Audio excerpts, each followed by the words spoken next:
si ibu tadi langsung teriak assalamualaikum, tidak dia dijawab. Teriak lagi assalamualaikum, tidak dijawab. Sampai 3 kali tidak dijawab. Langsung yang ketiga tuh diawe gini, diawe.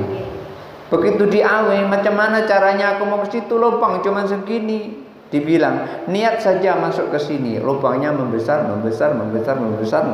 akhirnya badannya bisa masuk.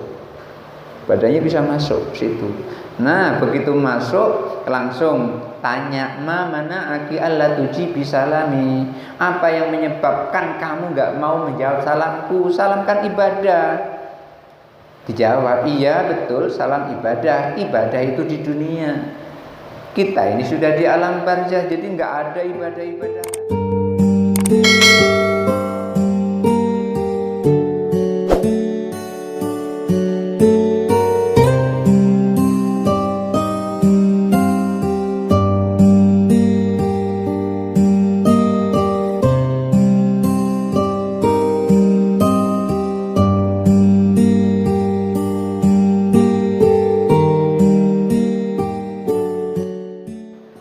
Assalamualaikum warahmatullahi wabarakatuh.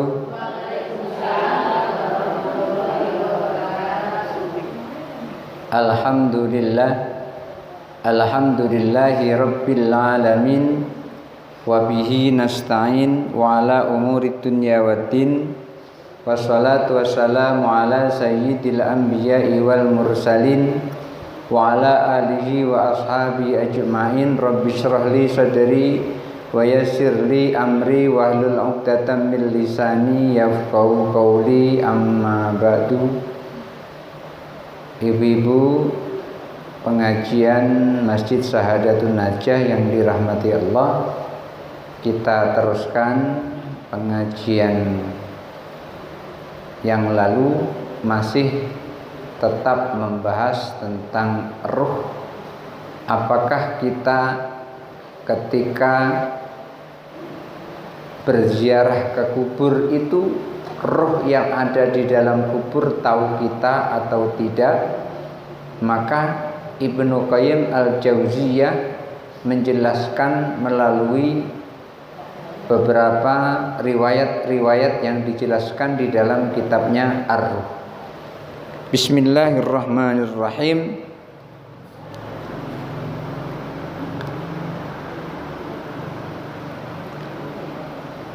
Bab yang pertama telah selesai, bab tentang apakah ruh itu bisa melihat kita pada saat kita ziarah kubur. Selanjutnya bab berikutnya, wa hadza babun fihi atharun katsiratun anis sahabati.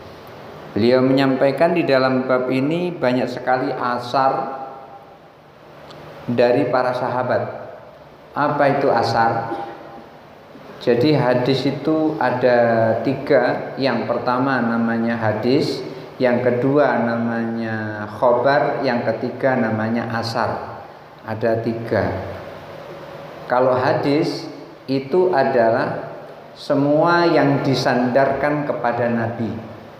Ucapannya bersandar kepada Nabi, perbuatannya bersandar kepada Nabi, ketetapannya bersandar kepada Nabi, sifat-sifat dari yang disampaikan itu semuanya bersandar kepada Nabi. Itu namanya hadis. Jadi hadis itu adalah perbuatan, ucapan, ketetapan dan sifat-sifat yang bersandar kepada Nabi Shallallahu Alaihi Wasallam, itu namanya hadis. Dan hadis itu sampai kepada kita itu ada 2. Yang pertama mutawatir, yang kedua ahad. Cuman nanti dari ahad ini terus terbagi-bagi menjadi banyak. Yang pertama mutawatir, seperti sholat itu sampainya kepada kita itu mutawatir. Mutawatir itu gimana? Biasanya guru itu tidak punya hanya 1 murid. Biasanya guru itu muridnya banyak. Maka mutawatir itu adalah disampaikan oleh seseorang dan didengar oleh orang banyak. Lalu ulama bersepakat banyak itu berapa? Apakah 3, 4, 5, 6? Untuk mutawatir ini maka ulama hadis sepakat sekurang-kurangnya hadis itu didengar, dilihat, disaksikan oleh minimal 10 orang. Kalau kurang dari 10 orang itu tidak bisa mutawatir. Seperti apa contohnya? Hadis mutawatir itu seperti sallu kama ra'aitumuni usalli, perintah salat. Salatlah kalian sebagaimana kalian melihat aku salat. Itu hadisnya adalah mutawatir. Pertanyaannya, bagaimana caranya kita melihat Rasulullah salat? Kita hidup sekarang, Rasulullah pada saat itu. Apakah kita harus lari pada zaman itu supaya melihat Rasulullah sholat? Tidak mungkin. Lalu bagaimana caranya kita melihat Rasulullah sholat? Melalui muridnya Rasulullah. Siapa itu? Sahabat. Apakah kita ketemu dengan sahabat? Tentu tidak. Lalu gimana caranya melihat Rasulullah sholat? Melalui muridnya sahabat. Siapa muridnya sahabat? Tabi'in. Apakah kita harus bertemu dengan tabi'in? Tidak mungkin. Tabi'in sudah pada meninggal semua, kita masih hidup. Lalu bagaimana caranya? Melalui muridnya tabi'in, melalui muridnya lagi, sampai akhirnya kepada guru kita. Itu sampainya kepada kita mutawatir. Karena apa? Setiap guru itu biasanya mempunyai murid banyak. Contoh saja, ketika saya di rumah mengajarkan sholat kepada anak-anak, murid saya di rumah itu ada 46. Jadi yang dengar, yang melaksanakan, yang saya nasihati, yang saya tunjuki itu ada 46. Itu artinya apa? Tidak hanya satu orang, tetapi 46 orang. Kalau 46 orang itu berarti mereka akan mendengar sesuatu yang sama dari sumber yang sama. Inilah disebut dengan hadis mutawatir. Yang kedua, selain hadis itu ada namanya khobar. Apa itu khobar? Khobar itu adalah perbuatan, ucapan yang disandarkan kepada, baik itu kepada Rasulullah maupun kepada para sahabat. Jadi kalau itu disandarkan mungkin kepada Rasulullah, mungkin kepada sahabat, itu namanya khobar. Maka sering kita nyebut hadis itu adalah khobar. Karena aslinya khobar itu kan pemberitahuan, memberitahukan sesuatu dari Rasulullah. Kalau yang ketiga itu namanya asar. Ada hadis, ada khobar, ada asar. Asar itu semua yang disandarkan kepada para sahabat dan kepada para tabi'in, tapi tidak kepada Rasulullah. Namanya asar. Jadi ada bedanya. Tiga itu gini. Tiga ada bedanya. Satu, hadis itu nyandar murni kepada Rasulullah. Dua, khobar bisa nyandar kepada Rasulullah, bisa nyandar kepada sahabat. Yang ketiga asar itu bisa nyandar kepada sahabat, bisa nyandar kepada para tabi'in. Nah, di sini Ibnu Qayyim al-Jauziyah di sini mengemukakan banyak asar-asar para sahabat. Asar itu bisa dari sahabat, bisa dari tabi'in. Wa kana ba'dul ansari min aqaribi Abdullah bin Rawahah yaqul. Di sini beliau menceritakan tentang sebagian orang Ansor. Orang Ansor ini adalah kerabat dekat dari Abdullah bin Rawahah.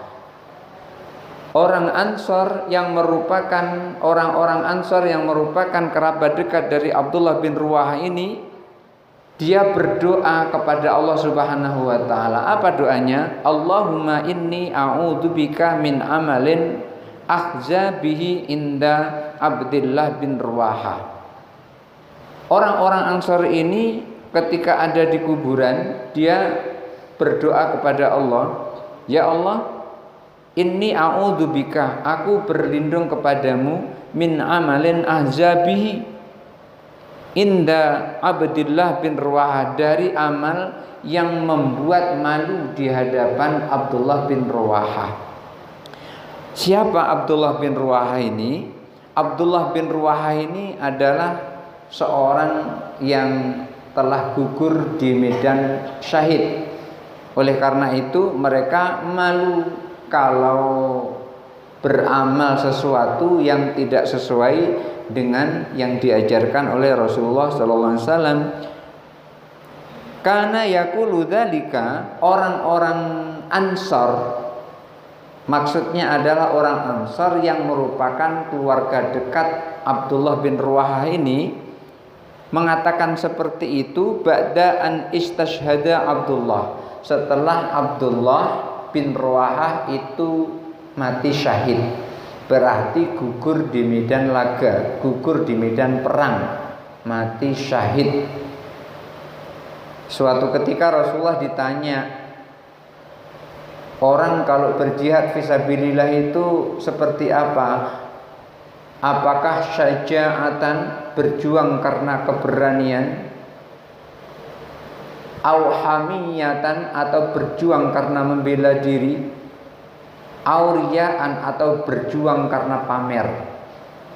Mana di antara tiga ini yang disebut dengan jihad fisabilillah, perang fisabilillah?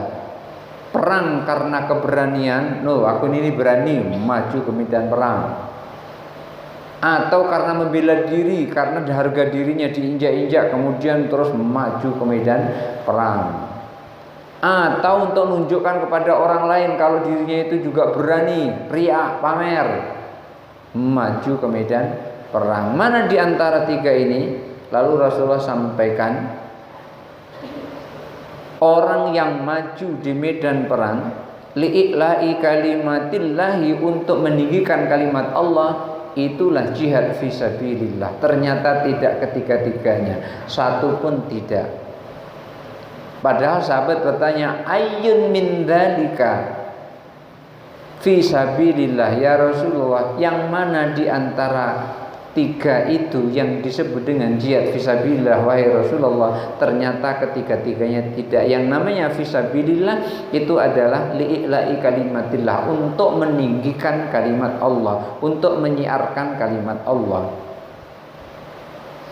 Nah, Abdullah bin Ruwahah ini gugur di medan laga, berarti beliau adalah perang untuk li'ila'i kalimatillah, untuk meninggikan kalimat Allah Subhanahu wa ta'ala. Maka orang-orang Ansor yang merupakan kerabat dekat Abdullah bin Ruwahah itu memohon kepada Allah supaya terjaga dirinya dari amal yang membuat malu di hadapan Abdullah bin Ruwahah setelah Abdullah bin Ruwahah meninggal dunia. Ini pada saat orang-orang Ansor tadi berkunjung menuju ke pekuburannya Abdullah bin Ruwahah. Wa yakfi fi hadza, maka cukuplah seperti ini, kata musannif, kata kiai yang menyusun kitab ini, tasmiyatal musallimi alaihim, maka cukuplah ini sebagai penamaan orang yang mengucapkan salam kepada ahli kubur, zairon, sebagai seorang pengunjung atau penziarah.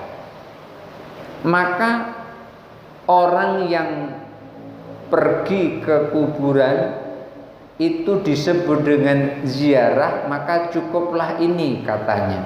Kata Ibnu Qayyim al-Jauziyah, cukuplah ini. Hadza huwal ma'kulu minaz ziyarati, inilah yang bisa dipahami tentang ziarah itu inda jamil umami, menurut umam, menurut para orang banyak, menurut masyarakat. Maka penamaan orang yang mengucapkan salam kepada ahli kubur itulah namanya berziarah. Jadi ketika ibu datang ke area kuburan terus kemudian mengucapkan salam, masih ingat salamnya? Assalamualaikum ya daro qaumin mu'minin, ya daro qaumin minal mu'minina wal mu'minat wal muslimina wal muslimat fa insyaallahu bikum lahikun. Maka orang yang mengucapkan seperti itu disebut dengan zairon, disebut orang yang berziarah. Jadi orang yang berziarah kubur itu harus mengucapkan salam seperti itu. Kalau ziarah kubur datang diem, itu tuh bukan ziarah itu. Ziarah kan mendoakan orang yang di kuburan itu, berziarah itu. Walaupun orang luar sana ada yang mengatakan berziarah kubur itu meminta kepada orang yang ada di kuburan, itu nggak masuk di akal. Orang di kuburan kok dimintai? Yang nggak mungkin bisa. Minta itu kepada Allah, bukan kepada orang yang ada di dalam kubur. Siapapun itu tetap salah kalau minta kepada orang yang sudah mati. Bagaimana orang dia bangun saja nggak bisa? Coba bayangkan kalau begitu diminta terus dia bisa bangun, kan malah kabur, malah lari begitu. Misalnya, Mbah, aku minta duit 10 juta. Begitu dia langsung bangun, langsung ngasih duit 10 juta di situ. Ternyata duitnya berubah jadi daun. Kitanya ini takut pada saat dia bangun itu tadi. Maka tidak mungkin minta kepada orang yang sudah meninggal, itu tidak mungkin. Mintanya kepada Allah. Maka orang yang berziarah kubur itu adalah mendoakan orang yang ada di kuburan itu, bukan minta kepada kuburan, tapi minta kepada Allah. Walaupun kita mendoakan orang yang ada di kuburan itu, kita juga punya permintaan kepada Allah. Jadi kita juga minta kepada Allah, kita juga mendoakan kepada orang yang ada di kubur itu. Oleh karena itu, orang yang mengucapkan salam kepada ahli kubur di pemakaman itu, itulah yang disebut dengan orang yang berziarah. Jadi kalau ibu mau berziarah Wali Songo umpamanya kayak gitu, sudah pernah ziarah Wali Songo? Belum? Ya, agak mahal ya biayanya ziarah Wali Songo itu. Kalau nggak salah berapa, 1,5 juta berapa gitu. Karena juga saya nggak pernah gitu, nggak pernah. Itu kawan yang hobi ya, yang hobi itu ini. Nah, siapa itu Taufik ini hobi. Kemarin berziarah, ziarah Wali Songo. Pas saya ngisi pengajian di Masjid Al-Mabrur, dia mampir ke situ. Pak, ada di sini. Iya, ngisi pengajian di sini. Mana ziarah Wali Songo, banyak jamaahnya di Masjid Al-Mabrur itu. Saya kurang paham yang di situ. Tapi dengan niat berziarah kubur itu berarti kita menjalankan sunnah Rasulullah. Gimana menjalankan sunnah Rasulullah? Kuntu nahaitukum an ziyaratil qabri. Dulu aku melarang kalian untuk berziarah kubur. Fazuruha, sekarang berziarahlah. Maka ada perintah setelah larangan, itu hukumnya sunnah menurut ilmu usul fikih. Ketika orang hanya memahami kuntu nahaitukum an ziyaratil qabri, sampai di situ dia membacanya, aku dari dulu itu melarang kalian berziarah kubur, maka ziarah kubur itu haram. Berarti orang yang mengharamkan ziarah kubur itu nggak baca hadis sampai ujung. Ibarat pakai baju dari atas ke bawah itu, dari atas ke bawah, cuman atas sampai bawahnya nggak pakai baju gitu. Ibaratnya seperti itu. Ini hadisnya kan panjang. Kuntu nahaitukum an ziyaratil qabri. Masih ada fazuruha, masih ada ujungnya. Ini yang dibaca cuma kuntu nahaitukum an ziyaratil qabri. Aku dulu melarang kalian berziarah kubur. Dari dulu melarang kalian berziarah kubur. Sampai di situ. Lanjutnya nggak dibaca. Fazuruha itu nggak dibaca. Maka menurut ilmu usul fikih ada perintah, kan fazuruha, perintah dari Rasulullah kan hukumnya wajib. Tapi di sini ada perintah setelah larangan, maka hukum perintah itu adalah menjadi sunnah, bukan wajib. Ada perintah tapi didahului oleh larangan, hukum perintah menjadi sunnah. Kuntu nahaitukum an ziyaratil qabri fazuruha. Maka orang yang berziarah kubur itu berarti menjalankan sunnah Rasulullah sallallahu alaihi wasallam. Dan Rasulullah sendiri sering juga untuk berziarah kubur, khususnya adalah makam yang ada di Baqi. Baqi itu apa? Baqi itu adalah sebuah makam yang dekat dengan Masjid Nabawi. Itu para syuhada perang Uhud di situ dikuburkan di Baqi. Rasulullah berkunjung ke, dan bahkan berkunjungnya Rasulullah itu tidak hanya siang tapi juga malam. Kenapa? Karena pernah Aisyah itu kehilangan Rasulullah, tidurnya bersama-sama, begitu Aisyah bangun Rasulullah udah hilang di situ. Akhirnya Rasulullah hilang tadi, Aisyah bingung, dia bingung, campur cemburu, jangan-jangan pergi ke tempat istri yang lainnya gitu. Akhirnya dicari-cari, rupanya ada di luar. Rupanya berkunjung ke makam Baqi di situ. Rasulullah juga berziarah kubur. Nah, karena Rasulullah juga melakukan seperti itu, Rasulullah juga memerintahkan. Karena Rasulullah itu biasanya sebelum memerintahkan itu Rasulullah sudah melaksanakan duluan. Rasulullah suruh kita sholat, Rasulullah sholat duluan. Rasulullah suruh kita puasa, Rasulullah puasa duluan. Rasulullah nyuruh orang beristri, Rasulullah juga beristri duluan. Kalau Rasulullah tidak beristri kemudian nyuruh orang beristri gimana? Beristrilah kalian. Yang nyuruh tidak beristri gimana kira-kira itu?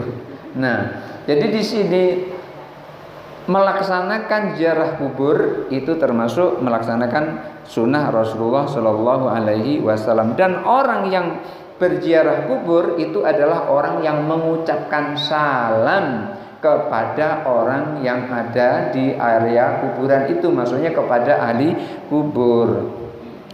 Walaula annahum yash'uruna bihi, andaikan orang-orang yang ada di alam kubur itu tidak bisa merasakan atas kehadiran orang mengucapkan salam tadi,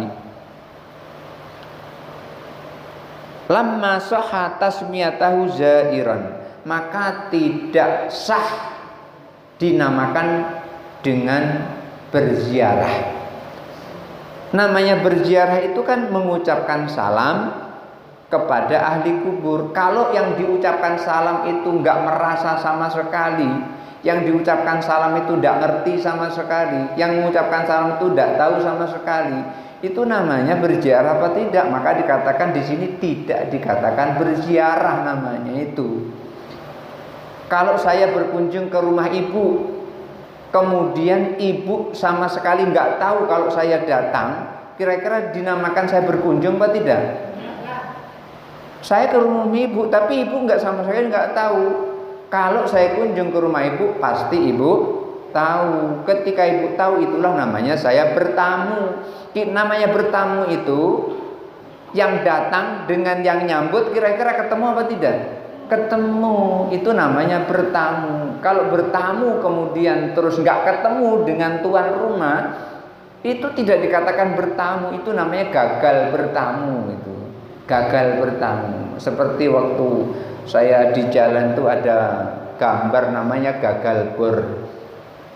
Calon anggota DPR namanya gagal bor. Berarti dia waktu ngebor gagal. Nih, gagal bertamu. Jadi yang namanya berziarah itu adalah orang yang menziarahi dengan yang dia ziarahi itu saling tahu dia. Yang mengucapkan salam dengan yang diucapkan salam itu tahu dia. Yang diucapkan salam itu tahu.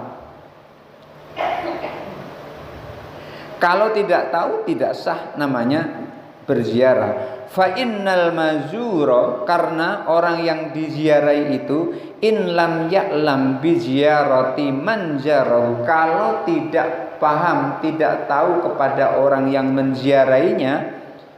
Orang yang diziarahi, kalau dia tidak tahu kalau dia diziarahi, lam yasih, tidak sah ayyuqala zarahu, tidak sah disebut dengan diziarahi. Kalau ada orang yang berziarah, yang diziarahi tidak tahu, maka tidak sah dinamakan berziarah. Tidak sah, tidak sah dikatakan diziarahi. Saya datang ke rumah ibu, ibu tak tahu, itu nggak sah namanya ibu dikunjungi. Masa dikunjungi nggak tahu? Kalau nggak tahu, saya kemarin datang ke rumah ibu, yang benar, iya aku kan ketemu, enggak, itu berarti berarti nggak dikunjungi ibu itu, karena nggak merasa dikunjungi. Tapi kalau saya datang ke tempat ibu dan ibu merasa saya datang juga di situ, berarti resmi atau sah saya namanya berkunjung ke rumah ibu. Sama dengan seperti ini, ketika ada orang yang mengucapkan salam kepada ahli kubur dan ahli kubur itu tidak tahu sama sekali, maka tidak sah namanya itu berziarah. Sementara kita diperintahkan oleh Rasulullah, kuntu nahaitukum an ziyaratil qabri fazuruha. Kita disuruh berziarah. Ketika kita disuruh berziarah ke kuburan, berarti ahli kubur itu tahu kedatangan kita. Tahu. Kalau nggak tahu, nggak sah dikatakan sebagai diziarahi. Nggak sah seperti itu. Nah, ketika tidak tahu itu tidak sah untuk dikatakan dia adalah diziarahi. Yang seperti inilah yang disebut dengan berziarah menurut kebanyakan orang. Wa kadzalika assalamu alaihim aidan. Demikian juga ketika mengucapkan salam kepada orang-orang ahli kubur. Ibu pernah nggak mengucapkan salam kepada orang-orang ahli kubur? Jadi kalau nggak pernah, mulai sekarang, kalau umpamanya nanti suatu saat, bukan mati, suatu saat nanti pergi ke kuburan, apakah ngantar jenazah atau pergi ke kuburan itu karena nyekar, kata orang Jawa, apa itu nyekar itu, berdoa di situ, berziarah tersendiri, maka pada saat masuk itu ucapkan salam untuk seluruhnya. Ucapkan salam, assalamualaikum ya daro qaumin minal mu'minina wal ya daro qaumi muslimin.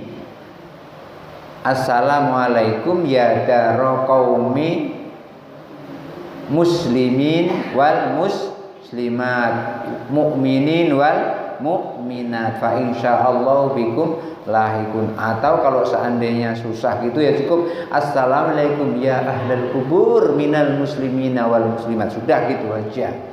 Yang penting isinya adalah ada assalamualaikum, ingat itu ya. Jangan sampai nggak ada kata-kata assalamualaikum. Misalnya selamat pagi, nah itu nggak boleh, itu nggak boleh. Selamat siang ahli kubur, nggak boleh seperti itu. Jadi kita harus mengucapkan salam. Assalam itu adalah merupakan doa. Lalu bagaimana ketika memperoleh doa seperti itu? Kita bahas berikutnya. Fa inna salama alaman la yash'uru, ucapan salam kepada orang yang tidak bisa merasa adanya ucapan salam itu, wala ya'lamu, dan ucapan salam kepada orang yang tidak mengetahui tentang salam itu, bil musallimi, terhadap orang yang mengucapkan salam, muhalun, itu tidak mungkin. Beliau nyampaikan seperti itu. Jadi ketika ada orang mengucapkan salam, kemudian yang diucapi salam itu tidak merasa, yang diucapi salam itu tidak tahu, itu sangat tidak mungkin. Biasanya ketika kita mengucapkan salam itu tentu kepada orang yang paham dengan apa yang kita ucapkan itu. Wa qad 'allaman Nabi sallallahu alaihi wasallam wa alihi wasallama. Sementara itu Rasulullah SAW telah mengajarkan kepada ummatahu, kepada umatnya, idza zarul kuburo, apabila berziarah kubur, ayyakulu, hendaklah ia mengatakan, hendaklah ia berdoa, hendaklah dia mengucapkan, salamun alaikum ahlat dari minal mu'minina wal mu'minat fa inna insyaallah bikum lahiqun. Yarhamuhumullahul mustaqdimina minna wa minkum wal mustakhirin. Nas'alullaha lana wa lakumul afiyah. Itu yang diucapkan. Hafal, Bu? Hafal? Enggak, saya juga enggak hafal. Jadi yang biasa yang kita ucapkan yang pendek-pendek, gitu kan? Jadi di sini bunyinya Salamun alaikum, kesejahteraan buat kalian. Maksudnya kalian ini adalah ahli kubur, ahlu diyar minal mu'minina wal muslimin. Ahli diyar, ahli penduduk kampung itu baik muslim dan juga mukmin. Wa inna insyaallahu bikum lahikun. Insyaallah nanti kami menyusul gitu. Insyaallah nanti kami menyusul, nanti kami menyusul. Dia nggak jawab sekarang nggak ada, dia jawab gitu. Dia nggak jawab seperti itu. Makanya dia dengar aja itu, dia dengar. Sudah itu kita mendoakan yarhamullahul mustaqdimina minna wa minkum wal mustakhirin. Semoga Allah merahmati kalian dan kita. Semoga Allah merahmati kami dan kalian, baik yang terdahulu maupun yang belakangan. Nas'alullaha lana wa lakum al-afiyah. Kami mohon kepada Allah sehat untuk kami dan sehat untuk kamu, untuk kalian. Jadi orang meninggal itu ternyata ada yang sehat, ada yang sakit. Kalau lagi diceplok sama malaikat itu lagi sakit itu. Lagi sakit. Kalau lagi dikirimi doa itu lagi sehat yo, lagi happy itu, lagi senang itu. Nanti penjelasan aja berikutnya. Lalu beliau menyampaikan Ibnu Qayyim al-Jauziyah, Al-Imam Samsuddin Muhammad Abi Bakar Ibnu Qayyim al-Jauziyah itu menyampaikan wa hadas salamu, dan salam ini, wal khitabu, dan khitab ini. Khitab itu pembicaraan. Bicara berarti dua orang bicara itu. Salam berarti kan dua orang. Ada yang mengucapkan salam, ada yang jawab salam. Wan nida'u, dan panggilan ini berarti ada yang manggil, ada yang dipanggil. Enggak mungkin memanggil itu enggak ada yang dipanggil. Mesti ada yang dipanggil.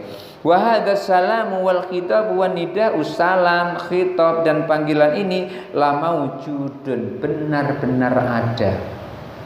Benar-benar terjadi. Wa yasma'u, dan orang yang dipanggil, orang yang diucapi salam, orang yang diajak ngomong, orang yang dipanggil itu mendengar. Wa yukhatibu, orang yang diucapi salam, orang yang diajak ngomong, orang yang dipanggil itu juga dia bisa ngomong. Wa yaqilu, orang yang diucapi salam, orang yang diajak ngomong, orang yang dipanggil itu juga bisa mengerti. Wa yaruddu, orang yang diajak salam, orang yang diajak ngomong, orang yang dipanggil itu juga bisa membalas atau mengembalikan salam atau menjawab salam itu. Wa in lam yasma'al musallimur radda, walaupun yang mengucapkan salam tadi tidak mendengar sama sekali jawabannya. Ketika ibu mengucapkan assalamualaikum ya ahlal kubur, mereka itu dengar, mereka itu bisa memahami, dan mereka itu juga mengembalikan salam atau menjawab salam itu. Hanya saja kita tidak dengar gitu. Atau ibu pengen dengar ucapan salam itu dibalas? Enggak ya? Wah, kalau sampai dengar itu nanti bisa pingsan itu. Waalaikumsalam. Pingsan. Tapi mereka tetap mengucap menjawab salam, tetap menjawab salam. Fa idza shalla rajulu qariban minhum, andaikan ada orang yang sholat di dekat pemakaman mereka itu syahiduhu, mereka bisa menyaksikannya. Wa alimu sholatahum, dan mereka juga mengetahui sholatnya. Ini ada orang nih pergi ke kuburan, terus bentang sejadah sholat 2 rakaat di situ. Mereka melihat, mereka juga mengetahui. Dan bahkan wa ghabatuhu ala dzalika, mereka justru berandai-andai seperti itu. Apa maksudnya? Andaikan aku bisa sholat seperti itu. Kan orang meninggal nggak bisa sholat lagi kan? Iya kan? Buktinya orang meninggal disolati karena nggak bisa sholat itu. Andaikan dia bisa sholat, nggak perlu disolati itu. Ada di sini orang meninggal sholat dewek? Nggak ada kan? Karena nggak bisa sholat, maka disolati. Jadi kalau ibu punya suami, suaminya nggak bisa sholat umpamanya, panggil saya.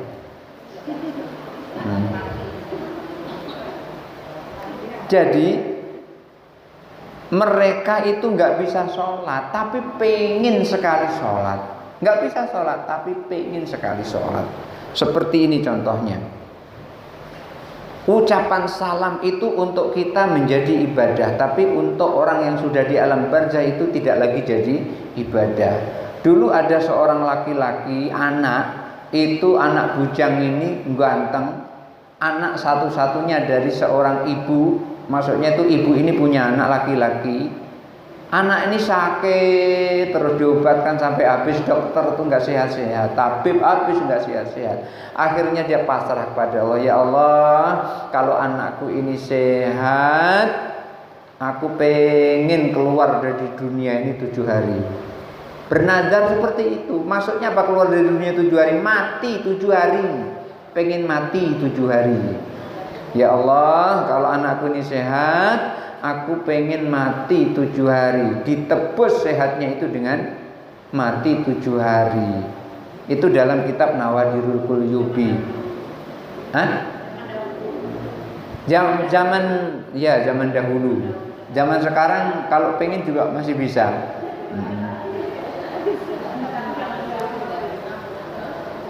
Anak diobatkan ke sana, ke sini, nggak sembuh-sembuh. Begitu ibunya berdoa, ya Allah, aku bernadar kalau anakku sehat, aku pengen mati 7 hari. Nggak lama setelah itu anaknya sehat walafiat. Dokter yang tadi nggak bisa ngobati, kata dokter nggak ada lagi obatnya, sehat, benar-benar sehat. Sudah sehat, enjoy ibu itu, tidak mati-mati. Akhirnya suatu malam tidur didatangi malaikat. Malaikat langsung nagih, ibu, apa janjimu kepada Allah? Nadar itu adalah janji, tepati janjimu.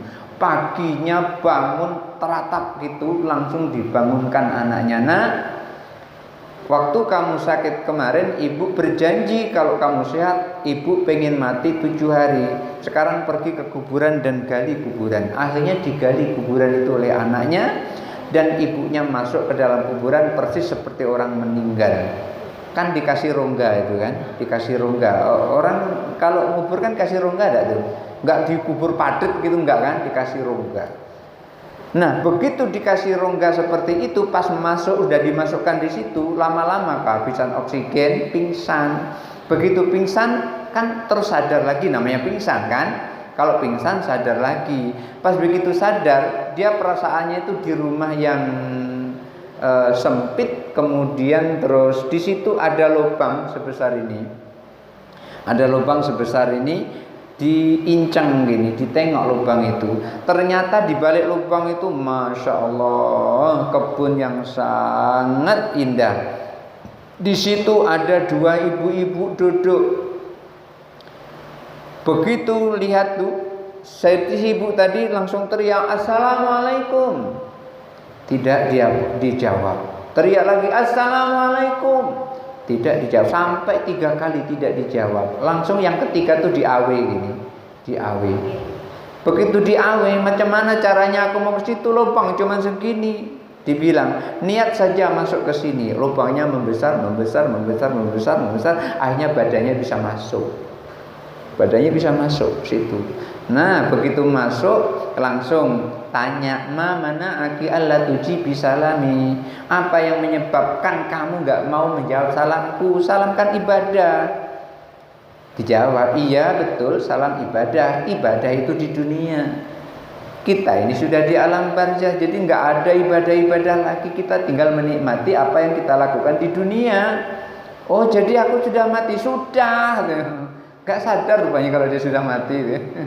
Sudah. Nah, terus pas begitu nengok si ibu ini duduk di kursi yang indah, kemudian tiba-tiba di atas kepalanya itu ada burung, burungnya tuh ngipasi, yang tadinya agak panas itu terus menjadi sejuk gitu. Masya Allah, kemuliaan apa yang kau dapat ini wahai ibu? Apa yang kau lakukan di dunia sehingga kau mendapat kemuliaan seperti ini? Dijawab oleh ibu tadi, ketika aku di dunia, aku jalankan perintah Rasulullah, perintah Allah, perintah Rasulullah. Aku sholat, aku puasa, semua perintah Allah aku laksanakan. Aku taat kepada suamiku, dan pas aku meninggal suamiku ridho kepadaku. Nah, inilah balasannya yang Allah berikan kepadaku. Pas begitu melihat di ibu sebelahnya, sama duduk di kursi yang indah, nyaman, sama juga di atasnya ada kepala. Ada kepala, iyalah dia punya orang ada kepala. Maksudnya kepalanya itu ada burungnya, tapi burungnya enggak ngipasi, matui. Dipatui keningnya ini, yang satu dikipasi, yang satu dipatui keningnya ini sampai bolong, udah bolong gitu. Nanti terus utuh lagi, udah tuh dipatui lagi, udah tuh. Jadi pas dipatui itu pas sakit. Kalau sudah bolong udah sakit. Kemudian terus dibaiki lagi oleh Allah gitu. Dia tuh patuhi lagi begitu, ya Allah, sudah masuk raudhatun min riyadil jinan, kok masih mendapat siksa seperti ini, Bu? Apa gerangan yang terjadi? Dia jawab, aku ini adalah wanita soleha, aku sholat, aku jalankan perintah Allah dan Rasulullah semuanya. Cuman sayang pas saat meninggal suamiku sedang marah kepadaku, sedang tidak ridho kepadaku. Inilah walaupun aku dikasih balasan surga oleh Allah, dikasih raudhatan min riyadil jinan oleh Allah, tapi masih mendapat siksa seperti ini. Berhubung ibu tanya kepadaku, aku minta tolong apa? Nanti ketika pulang katanya, tolong sampaikan kepada suamiku, sampaikan maaf. Aku minta maaf kepada suamiku biar lepas siksaan Allah ini dariku. Pas ngomong begitu, anaknya rupanya sudah menggali. Ini udah hari ke-7 rupanya. Begitu hari ke-7 diambil oleh anaknya itu tadi, pulang ke rumah. Ramai di rumahnya itu orang datang, karena bangkit dari kubur. Setelah dikubur 7 hari pulang ke rumah. Ramai, kalau ibu nggak percaya boleh coba. Sudah 7 hari kemudian terus dibawa ke rumah, pasti ramai itu. Banyak orang.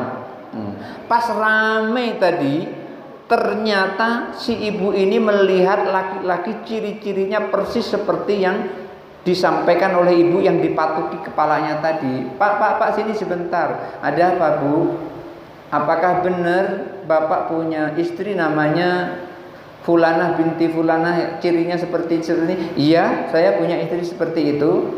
Masya Allah Pak, saya sekarang sedang disiksa oleh Allah walaupun masuk ke dalam surga atas amal-amalnya. Terus dia pesan kepadaku, tolong dimaafkan seluruh kesalahannya. Pada saat itu si suaminya tadi langsung menyebutkan, demi Allah istriku seluruh kesalahannya aku maafkan. Malamnya si ibu ini tidur, didatangi oleh roh yang ibu-ibu yang dipatuhi tadi, mengucapkan terima kasih. Alhamdulillah Bu, burung yang matuki kepalaku sekarang jadi mengipaksiku. Jadi yang main bukan patuknya tapi sayapnya. Yang kemarin kan sayapnya nggak main, yang main cuma patuknya, matuki terus. Nah sekarang patuknya tidak main lagi, sayapnya yang main, lantaran telah memperoleh maaf dari suaminya. Itulah ternyata ridho suami itu, Masya Allah, sangat berat. Saya teringat kepada nasihatnya Mbah Maimun almarhum rahimahullah. Mbah Maimun itu ketika ada ibu-ibu datang seperti itu, cuman disuruh sabar Bu, yang penting ibu dapat ridho suami. suami ibu yang penting seneng kepada ibu, kira-kira gitulah paling gampangnya. Yang penting suami ibu seneng kepada ibu. Ternyata setelah seneng itu suaminya yang jahat tadi dirubah pelan-pelan oleh Allah menjadi orang baik. Ternyata dari ridhonya itu merembet ke seluruh keluarga, semuanya menjadi baik. Jadi di sini saya ingin menyampaikan, orang meninggal itu mengetahui apa yang kita lakukan di kuburannya, dan bahkan ketika kita beribadah di situ dia berandai-andai ingin beribadah seperti kita, tetapi ternyata dia tidak mampu. Dan itu tadi contohnya, ketika diucapi salam dia tidak mau menjawab salam karena memang dia tidak mampu untuk mengucapkan itu terhadap orang yang masih hidup. Karenanya kita jangan sampai ragu, termasuk kita mengamalkan orang-orang yang beriman itu adalah orang-orang yang beriman itu adalah orang-orang yang mengimani yang ghaib, alladzina yu'minuna bil ghaibi wa yuqimunas sholata wa mimma razaqnahum yunfiqun. Mudah-mudahan ada manfaatnya. Barangkali itu saja yang bisa saya sampaikan kali ini. Mudah-mudahan kita semua dapat bimbingan dari Allah Subhanahu wa taala. Hadanallahu wa iyyakum ajmain. Wallahu muwaffiq ila aqwamit thoriq. Wassalamualaikum warahmatullahi wabarakatuh.